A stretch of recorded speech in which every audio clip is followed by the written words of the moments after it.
அன்புக்குரியவர்களே, இன்றைக்கு நாம் பார்க்க இருக்கின்ற புனிதர் திருத்தந்தை புனித அகத்தோ. இந்த விழாவை ஜனவரி 10 திருவை கொண்டாடுகின்றது.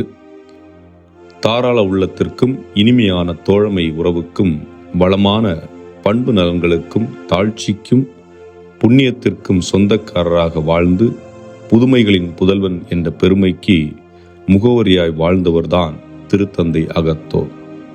பேதுருவின் வாய்வழி என்ற புகழப்பட்ட திருத்தந்தை அகத்தோ சிசிலி நாட்டில் 6ஆம் நூற்றாண்டில் கடைசி கால் பகுதியில் பிறந்தவர்.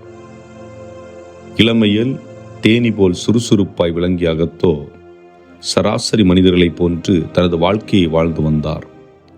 திருமணம் என்னும் பந்தத்தில் இணைந்து இனிய இல்லறம் நடத்தி வந்த இவரது வாழ்க்கை 20 ஆண்டுகள் மகிழ்ச்சி நிறைந்ததாக இருந்தது.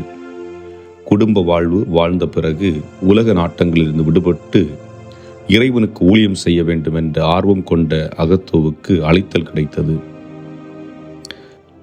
அவரது மனைவி ஒரு அருட்சகோதரி இல்லத்திலே தன்னை துறவு வாழ்வுக்காக அர்ப்பணிக்கின்றார். ஆகவே இவரும் பலேர்மோ, இத்தாலியின் ஒரு பகுதி பலேர்மோ என்ற இடத்தில் ஆசீர்வாத துறவு மடத்தில் சேர்ந்து ஆண்டவர் அன்பிற்கு தன்னை முழுவதுமாக கையளிக்கின்றார். பல ஆண்டுகள் உரோமையின் பொருளாளராக விளங்கினார். திருத்தந்தை போனுஸ் மறைந்த பிறகு 678ஆம் ஆண்டு 100 வயது கடந்த நிலையில் திருத்தந்தையாக அகத்தோ பொறுப்பேற்றார். சில மாதங்களிலேயே பேராயர் வில்ஃப்ரட் திருத்தந்தையை சந்தித்தார். கேன்டர்பரி தியோடோசியஸ் நீதிக்கு புறம்பாகவும் திருச்சபை சட்ட முறைகளுக்கு எதிராகவும் தன்னை பதவி நீக்கம் செய்துவிட்டார் என்றார். திருத்தந்தை அகத்தோ லாத்தரனில் பெரும் மன்றத்தை கூட்டி பிரச்சனைகளை கலந்து ஆலோசித்து வில்ஃப்ரட்டுக்கு மீண்டும் பொறுப்பை வழங்கினார். இவரது காலத்தில் பேரரசராக இருந்தவர் கான்ஸ்டன்டைன். அச்சமயத்தில் மனு உருவு எடுத்த இயேசு இறை இயல்பை மட்டும் கொண்டவர் என்ற தப்பறை கொள்கை பரவியிருந்தது.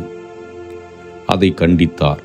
திருத்தந்தையாக இருந்த அகத்தோ பேரரசரின் அனுமதியுடன் 680ஆம் ஆண்டில் 6வது பொதுச்சங்கத்தை கூட்டினார்.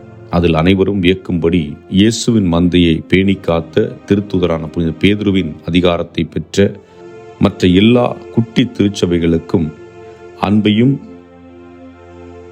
அரசியுமான கத்தோலிக்க திருச்சபை பேதுருவின் நம்பிக்கையை மீண்டும் நிலைநாட்டுகிறது என்று விளக்கம் கொடுத்தார். அதை கண்டு வியந்து எல்லோரும் பேதுருவை எழுந்து வந்து விளக்கம் கொடுத்தாக அவரை புகழ்ந்தார்கள். 2.5 ஆண்டுகளே திருத்தந்தையாக இருந்தாலும் இவர் மிகுந்த தாராள உள்ளமும் நல்ல தோழமை உறவும் கொண்டு ஏராளமான நற்பண்புகளுக்கு சொந்தக்காரராகவும் தாழ்ச்சியின் இருப்பிடமாகவும் தன்னை நாடி வரும் அனைவருக்கும் எண்ணற்ற புதுமைகள் வழியாக நம்பிக்கைக்கு சாட்சியாக வாழ்ந்தார். புதுமைகளின் புதல்வன் என்று பெருமை பெற்றவராக முதுமையிலும் முதுகில் திருச்சபையை சுமந்தவராக வாழ்ந்த அகத்தோ 681இல் உரோமையில் இறையடி சேர்ந்தார். இவரிடம் நாம் கற்க வேண்டிய பாடம் என்னவென்றால், தாராள உள்ளமுடன் வாழவும் நல்ல தோழமை உணர்வும் கொண்டவர்களாக வாழ்வதற்காக நாம் அழைக்கப்பட்டிருக்கின்றோம் என்பதுதான்.